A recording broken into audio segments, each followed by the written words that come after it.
Billy Blue, my knight in shining brindle.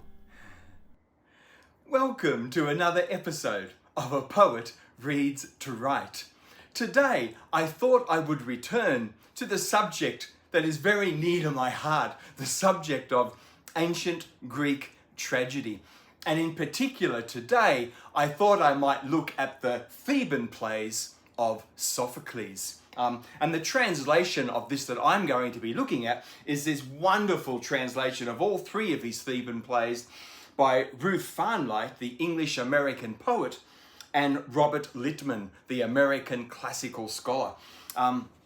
So I will return to this, and to stop the video from getting too long, I'm going to do this video in two parts. So in part one, starting today, I will look at some of the history, some of the cultural surrounds, the context, if you like, of Sophocles and of when his Theban plays were written. You know, what was going on in Athens at this time. And then I will look today at the first of these plays, Oedipus the King. In the judgment of many people, like Aristotle and Nietzsche, for example, you know, Oedipus the King is in fact the greatest of all ancient Greek tragedies. So that'll be the focus of this video. In part two, I will look at the other two Theban plays of Sophocles. So I will look at Oedipus, at Colonus, and Antigone.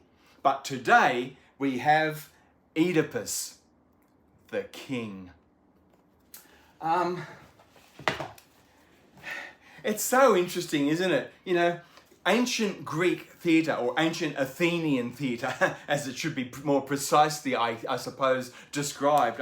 Ancient Athenian theatre, you know, going to a play in ancient Athens was so different to our experience of the theatre, of how a contemporary audience would understand theatre. You know, for the ancient Athenians, you know, Greek religion was inseparable from the theatre. You know, going to the theatre was in fact to fulfill a civic responsibility. You know, it was as important to an Athenian citizen to go to the theatre as it was to practice religion, to practice libations and, you know, sacrifices to the gods. To be involved with the democracy of Athens, to be involved with the defense of Athens. So religion and theatre were inseparable from one another. And it's so interesting, isn't it, you know, that in that ancient Greek times, you know, the origins of religion were so closely tied to the cycle of the seasons, to fertility, and of course, to agriculture. You know, and in ancient Athens, you know, you had Demeter, who was the god, of course, associated mostly with grain, Athena with olives, and then, of course, there was Dionysus, you know, associated with the grape, the growing of grapes, and of course the production of wine. And that was so important, not only for its intoxicating value, for the way it lubricated, you know, worked as a social lubricant. You know, wine was really important in ancient Greece, just like it was in the Roman period, because of the impurity, the danger of drinking much of the drinking water. You know, much of the drinking water was not very clean, and it often made you sick. And the Athenians worked out very early on, as did the other, you know, great city-states of Greece. They worked out very long that, you know, wine didn't make you sick. It might have intoxicated you, but it didn't actually make you sick and kill you as water could.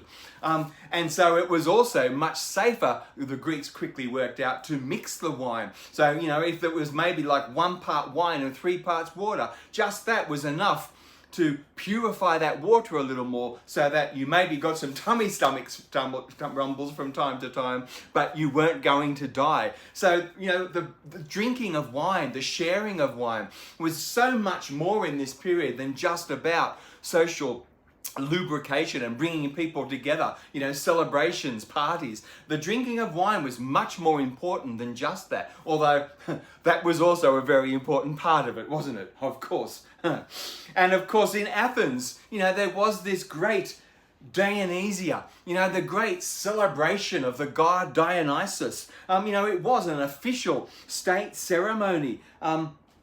And going to these plays, was a little bit like in the medieval times, I guess, to go to a passion play. You'd be dealing with many people, large parts of the population perhaps, who were maybe illiterate. And so going to these passion plays served an important education value. It not only brought people together for the common purpose of worship, but it also educated the people in the stories, in the great myths of the state cults. So going to an ancient Greek tragedy, well, it really was a little bit like going in that medieval period to a passion play, where you reenacted stories from the time of Christ, particularly, of course, the crucifixion and the resurrection of Christ. So going to the Greek tragedy was very much like going to a medieval passion play. It was nothing like what we expect when we go to the theatre today. And of course, in this period in ancient Athens, as we know from the example of Socrates, impiety was a capital offence.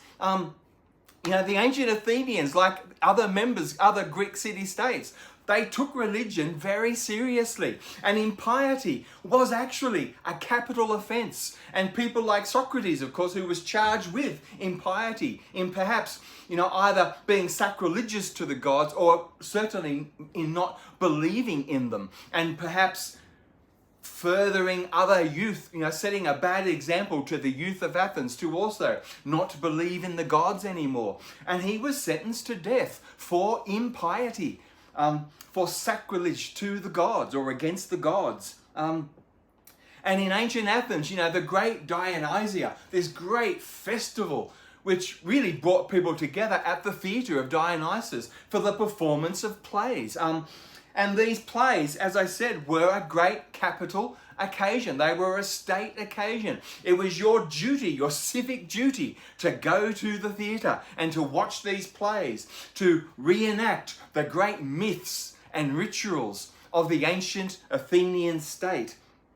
And of course, this festival of Dionysia, it didn't begin with plays. It didn't actually begin with drama. The festival actually began with a procession of the gods into the house, the cult of Dionysus, the theatre of Dionysus. And it began with ritual, of course, purification and libations, the pouring of wine, the offering up of sacrifice to the gods. And of course, in particular, to Dionysus, the great god of the grape and of wine, who brought the people together to reenact the great myths of Athens.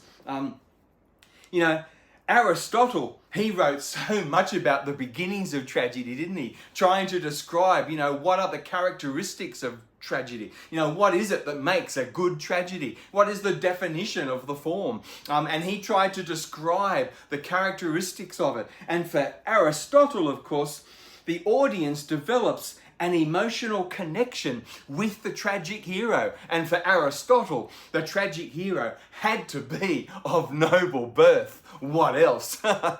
And so this great hero, this great male hero of noble birth, the audience comes to identify with this person. It really is me against the world. We identify with the nobility, the strength of character of this hero. And in identifying so strongly with this hero, we then really feel their misfortune, when bad luck, if you like, strikes. But of course, in these plays, the misfortune is never luck, is it? It is always the result of the gods, of some intervention by the gods to bring misfortune to a person. And so in this misfortune, in this great fall from grace, we identify so strongly with the hero, this hero of noble birth. And in identifying them, we really feel their fall from grace. We feel this self-destruction that happens before our eyes. And as the audience, we feel great pity for this person. And in feeling such pity, we also feel fear of, what could happen to us, what could be in our tomorrow or the day after that. And so in this feeling of this pity and fear, the audience, according to Aristotle at least, the audience went to the theatre of Dionysus and they got ritually purified. By simply going to the theatre, you didn't only reenact the great myths of Athens, reenact the great stories of the gods, but you also were ritually purified in simply taking part with everybody else in going to the theatre. You achieve catharsis, ritual purification, and you achieve this purification by feeling in equal measure pity and fear. And this all had to do with your identification, your empathy with this hero of noble birth who was destroyed before your very eyes. Often, of course, the plays also have something to do with hubris, don't they? With pride. Pride cometh before the fall. Such a cliche, isn't it? But it's an interesting thing to think about in terms of this context of great Athenian tragedy. And of course, for many people, like Aristotle and for Nietzsche, for many great critics of ancient Greek tragedy, Sophocles, of course, was the greatest of all the Athenian playwrights.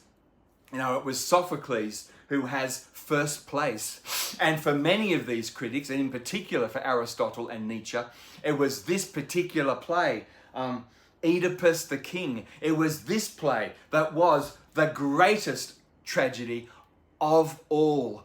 This was the play that epitomized everything that was ritually great about ancient Athenian tragedy. Oedipus the King, Oedipus Rex, as the Romans called it. And it's really hard to remind yourself, that this great flowering of culture in Athens, it all happened within a period of only 150 years. You had people like Sophocles, because he lived like such a long life. He had children and grandchildren. He really did have a life that seemed to be really blessed by the gods, even though he wrote about great pity, vengeance, destruction. He wrote about such angst and anxiety. But the man himself lived a charmed life. He almost made the age of 90. He had children and grandchildren, was long married. He was blessed with great fortune. He was a general in the Athenian army. He was a member of the aristocracy, the ruling class of Athens. And he seemed to be a great benefactor, very generous. Everyone thought so well of Sophocles. And Sophocles himself, he actually witnessed as a young boy, he actually witnessed the Persian wars. He actually was able to grow up with people who had fought at that famous Battle of Marathon, Thermopylae, Salamis, the great naval battles, the very beginning of the Athenian navy. Sophocles was there for all of this, with the beginning after the Persian Wars, the beginning of the Delian League, which became, of course, the Athenian Empire, with all this wealth pouring back into Athens. Sophocles, as a young man, he saw the great building projects up on the mountain, the Acropolis in the heart of Athens. He saw the Parthenon being built, the Theatre of Dionysus, all the great temples and cults. It's astounding to think what happened in Sophocles' lifetime, what he saw, what he was able to write about. And it's so tragic that he wrote around 123 plays, that is reputably anyway. People wrote about this great body of work of Sophocles, some 123 plays, and of those plays only 7 survive. Thank God we have these 7, which of course includes the great Oedipus the King, but we've lost all of the others. And of course the great themes of Oedipus, again, We can go to theatre today, an Agatha Christie or something, and see a great murder mystery. And in a sense, this play is a murder mystery. Oedipus the King is the story of murder, of uncovering the villain, and then, of course, of vengeance, of punishment on the person who carried out this crime. So in many ways, Oedipus the King is a murder mystery. But unlike anything in Agatha Christie, in ancient Greek tragedy, murder is much more than simply about crime, a moral act of guilt or innocence and deciding guilt or innocence. This is a play that is about pollution, about miasma, about blood guilt. And it is about how this blood guilt, this pollution, this moral pollution is shared by the whole city. Only one person may have carried out the crime, but in not punishing, in not revealing who it was who did the crime and punishing that person, the whole city-state became morally polluted.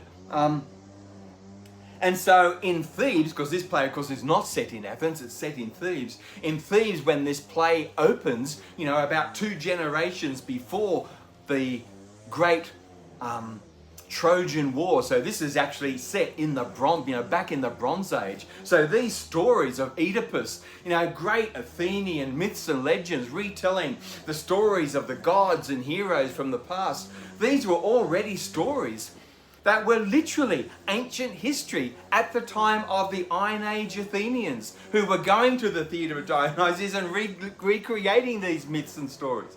The story of Oedipus that we're about to venture into is a Bronze Age story, 2 generations before the Trojan War. That's how old this is. And of course, Homer, in the beginning of the Iliad, he refers to Oedipus and what happened at Thebes and Corinth and, this whole situation.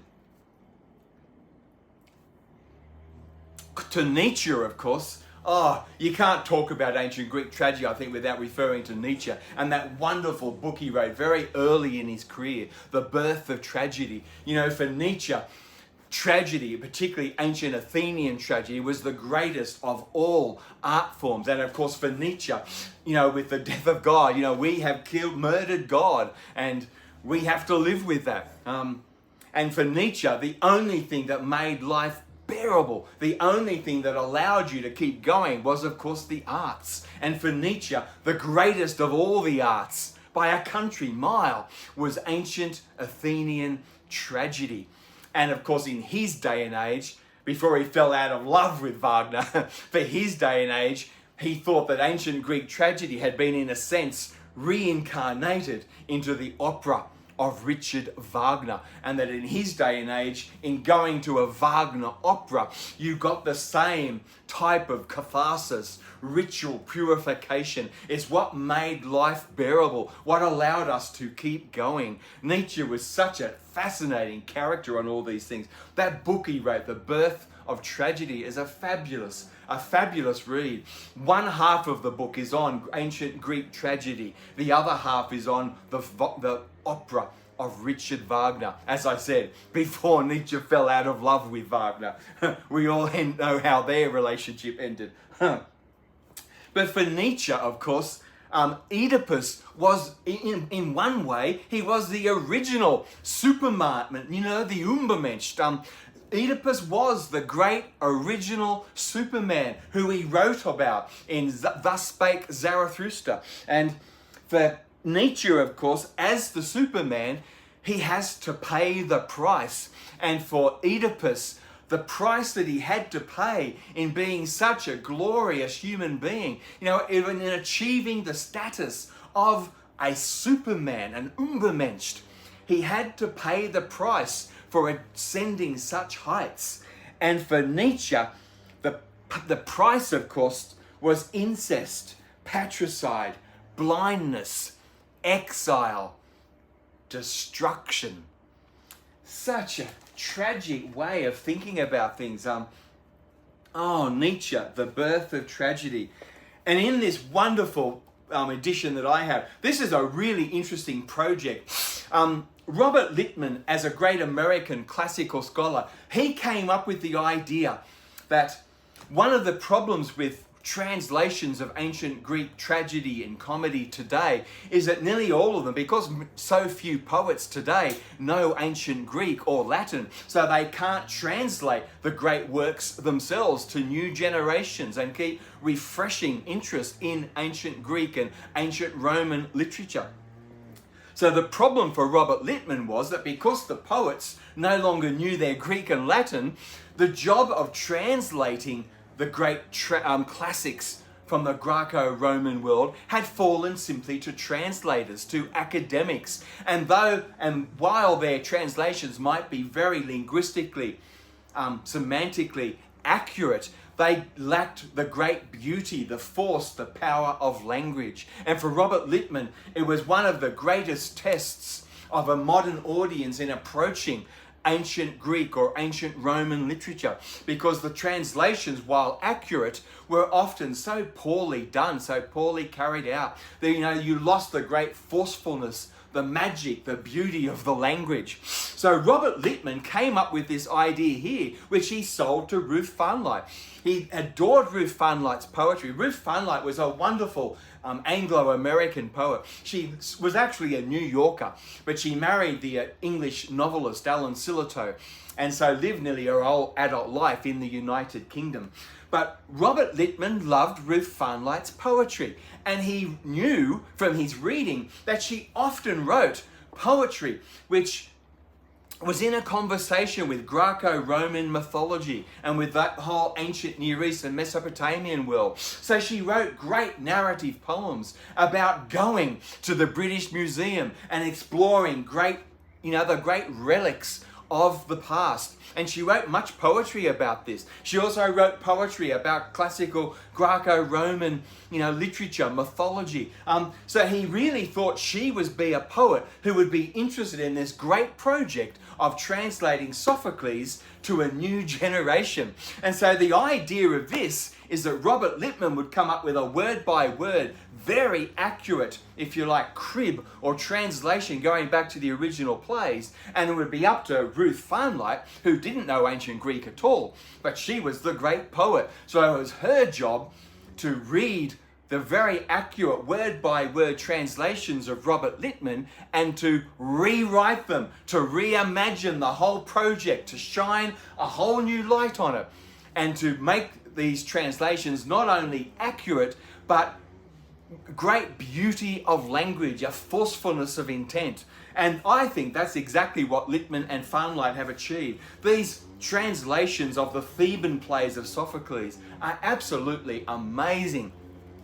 Here, for example, is the beginning, the very opening section of Oedipus the King.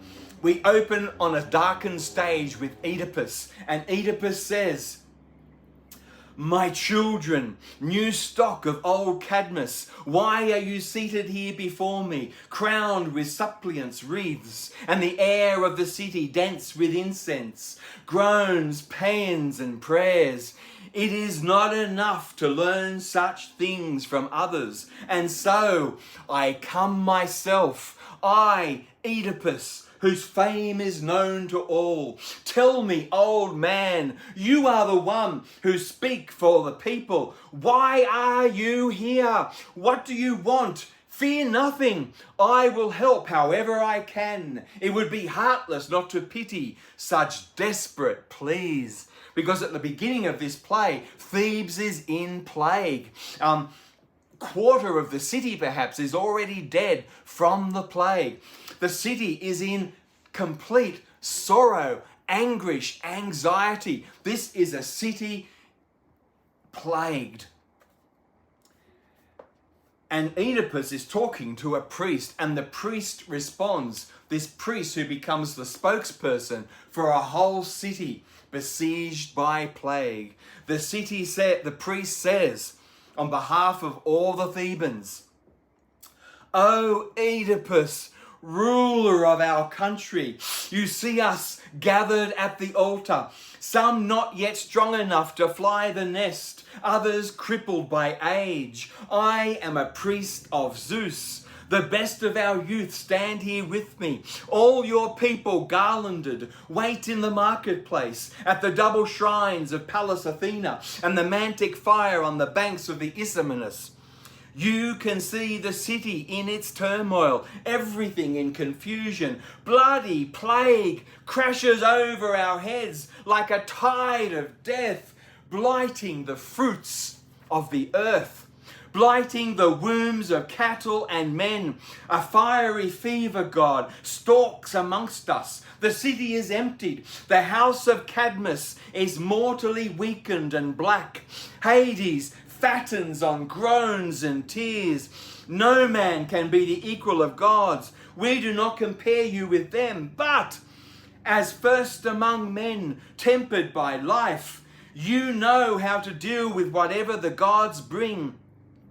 You came to Cadmus' city and freed us from the tribute payment the Sphinx demanded.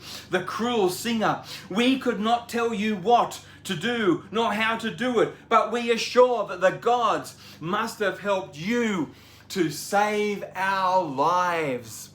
And the priest, he goes on like this for another 2 pages in this great opening speech as he speaks on behalf of the people of Thebes to Oedipus to cry for mercy from their great travails. It's an amazing opening. It's an amazing opening line, particularly when we, of course, know what is the cause, who actually did bring this pollution, this moral pollution, this miasma to the city of Thebes, and who is therefore responsible for the plague now besieging the city. And Creon, who is the brother-in-law of Oedipus, Creon says, Laios, the first king, was killed, and the gods clearly command vengeance. And Oedipus responds, I shall go back to it from the start. I will find the truth. I must drive away this defilement. And of course, as the audience, we all know that it was Oedipus who unknowingly killed his own father and married his mother and brought this defilement to the city. And it was therefore completely responsible for the plague that now besieges the city, with more than a quarter of the population already dead and even more sick. And the chorus sings, alas, our troubles are endless. All the people are sick. It is a pitiless contagion. And Oedipus responds, this man will be forbidden in any part of my realm. He is accursed. I shall do everything I can to find the murderer. Oh, and of course, we, the audience, already know he's looking for himself. The great tragedy of this play. And then another says, you yourself, this is a blind prophet, with, of course, so much foreboding to what happens to Oedipus at the end of the play himself, when he, of course, plucks out his eyes. But here we have Oedipus talking to a blind prophet, and the blind prophet, the only one brave enough to tell Oedipus as it is. The blind prophet says, you yourself are the sacrilegious curse of this land. You yourself are the murderer you seek, because the great god Zeus had spoken this through the mouth of the blind prophet. And Oedipus responds, of course, initially with great anger. Spew out whatever you like. It will mean nothing to me. And the more angry he gets at the blind prophet, again, hubris, pride. We, the audience, know that this great man of such noble birth, the Redeemer of Thebes, who solved the puzzle of the Sphinx and saved the city of Thebes from the Sphinx.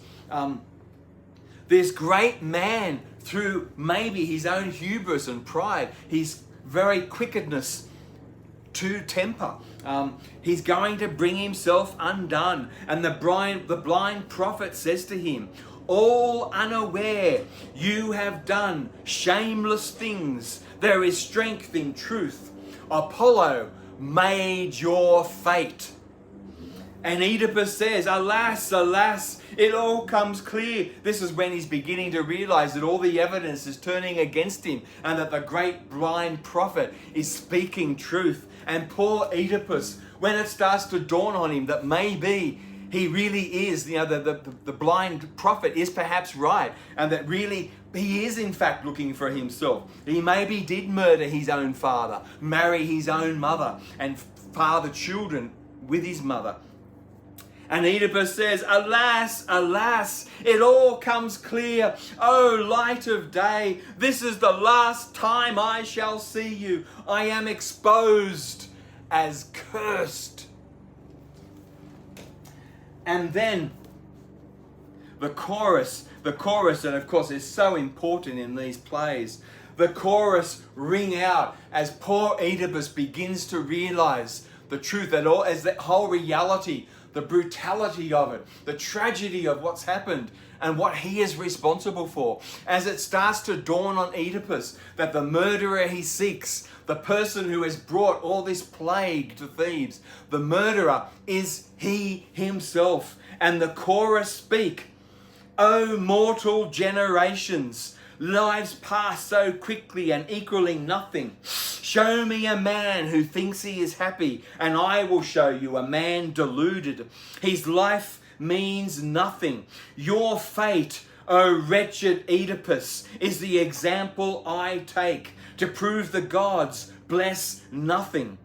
You it was who drew back your bow beyond mortal limit, and gaining the blessing of wealth by Zeus, it was you who destroyed the Sphinx, the oracle singer, with her crooked taloned claws, and stood like a tower against the death that threatened our land. Since then we have called you our king and crowned you with grand honors, ruler of mighty Thebes. And now, whose story is more wretched? Who has suffered a worse agony or more painful fate than you? Your life in chaos. Oh, famous Oedipus, how could the same deep harbour serve for son and father, sharing the same marriage bed and chamber? How could the furrows your father ploughed first be strong enough to bear you in silence? Against your will, all-seeing time has found you out and judged your marriage an abomination. Of begetting and begotten, parent and child as one. O son of Laius, would I never have seen you? Lamentations pour from my mouth. I must say this, for it was you who gave me the courage to live, but now bring darkness down into my eyes.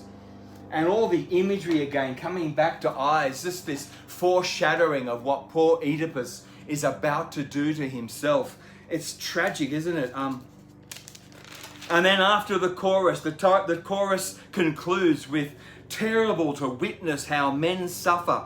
I have never seen worse suffering. What frenzy possessed you, poor wretch?" And Oedipus responds to the chorus after, everything has come to pass and he's realized the truth of the blind prophet from Zeus. He's realized that he is the man he is looking for. He is the man who, unbeknown to himself, murdered his father, married his father, and had these ill-begotten children with his own mother. And Oedipus says, he cries, "Woe, woe, wretched am I! O fates, where are you rushing? A cloud of darkness overwhelms me. The gadfly goads torment me. Kill me or throw me into the sea. Expel me from this land. I cannot bear to contemplate such bitterness. The gods hate me." Oh, the tragedy of that someone of such noble birth, who at the beginning of the play is so blessed by the gods, who's redeemed, he saved Thebes from the Sphinx and was blessed by all the gods as being made king of Thebes, the husband of the great Jocasta, unbeknownst to him, who was in fact, of course, his own mother. Everything should come to pass. And right at the end of the very play, the chorus gets the last devastating lines of woe and shame. But of course, it is in this complete fall of Oedipus that the city of Thebes is saved. In the gods taking their great revenge, in Oedipus submitting to the judgment, the vengeance of the gods, in plucking out his eyes and going into forced exile, removing himself from the city. Of course, Thebes is saved from the plague. And the chorus right at the end, when all of this has come to pass, the chorus sing out in the great words of Ruth Fainlight. Listen to this. Fellow Thebans, look on Oedipus, he who solved the famous riddles, the man of power whom every citizen envied. See what a wave of terrible misfortune has submerged him. Before that final day when one can say his life has reached its end with no distress or grief, no man should be called happy. Oh boy, ancient Athenian tragedy. Oh boy, it knows such angst, such despair. Of course, for Zeus, man only learns in misery. And sorry about that gendered language, but of course, in ancient Greek times, it was the duty of citizens to go to the theatre, but of course citizens only were men. It was almost certainly only male Athenian citizens who went to the theatre. And of course, male citizens only made up about a quarter, or maybe a third, but probably only about a quarter of the Athenian population by the time you factored in women and children and of course slaves who did nearly all the work. Such an interesting time, isn't it? How could all of this happening, all of this philosophy, mathematics, science, theatre, poetry, the great retellings of myth and legends, the beginning of history with Herodotus and Thucydides. Sophocles knew Herodotus and Thucydides. He was there at the beginnings of all of this. He saw the Parthenon being built, the great temple of Dionysus, the theatre of Dionysus. All of this happened before his eyes. The coming and the going of the Persians, the beginning of the Delian League. Sophocles saw all of this. This man blessed by the gods who grew to old age with children and grandchildren. He had great wealth, a member of Athens' aristocratic class. He was a general in the Athenian army. He was blessed by everyone, all blessed by the gods. But it was Sophocles who wrote these plays of unbearable angst, depression, despair. It was Sophocles who was able to retell these myths and legends, telling the stories, the interactions of the great heroes with the great gods, the Greek gods. And in telling these stories, he was able to relive this fall from grace, build up this great hero and then destroy them before the eyes of the audience so that the audience would feel in equal measure pity and despair, fear and pity. And in that fear and pity, Sophocles was able to give the Athenian male citizenry this catharsis, this ritual purification. This man who was so blessed by the gods was able to, through recreating great despair, save us all. Oh boy, Sophocles. So that is part one. In part two, I will do the next two of these great Theban plays. Oh, I've had a ball doing this. These translations by Robert Littman and Ruth Fainlight are just magical. So thank you for stopping by. I had a blast doing this. Thank you and bye for now.